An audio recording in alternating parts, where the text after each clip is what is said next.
টেকনাফে BD ক্লিনিকের উদ্যোগে ব্যাপক পরিষ্কার পরিচ্ছন্নতা অভিযান। বিস্তারিত দেখুন মোহাম্মদ শহীদুল্লাহর পাঠানো তথ্য ও ভিডিওতে।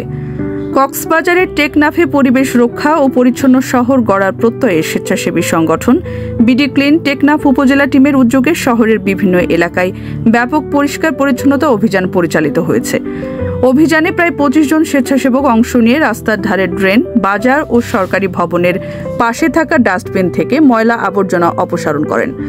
পাশাপাশি স্থানীয়দের মধ্যে পরিচ্ছন্নতার গুরুত্ব বিষয়ে সচেতনতা বৃদ্ধির জন্য প্রচার চালানো হয়।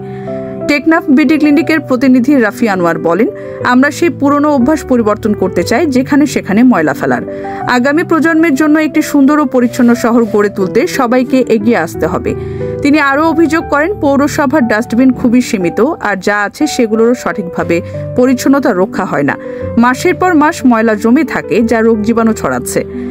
এ সময় উপস্থিত ছিলেন জেলা সমন্বয়ক সৈয়দ করিম, সহ সমন্বয়ক সিরাজুল মনিরা এবং বিডি ক্লিন টেকনাফ টিমের স্বেচ্ছাসেবকরা। সংগঠনের পক্ষ থেকে জানানো হয়, তাদের লক্ষ্য শুধু পরিষ্কার পরিচ্ছন্নতা নয়, বরং মানুষের মধ্যে পরিবেশ সচেতনতা তৈরি করা। স্থানীয় বাসিন্দা মোহাম্মদ ইউনুস বিডি ক্লিনের এই উদ্যোগকে স্বাগত জানিয়ে বলেন, নিয়মিত এ ধরনের কার্যক্রম চালালে পরিবেশ দূষণ অনেকাংশে কমে যাবে এবং শহর হবে আরও সুন্দর ও বাসযোগ্য। বিডি ক্লিন জানিয়েছে, তারা দেশের বিভিন্ন জেলায় একই ধরনের অভিযান চালাচ্ছে এবং ভবিষ্যতেও এই কার্যক্রম অব্যাহত থাকবে।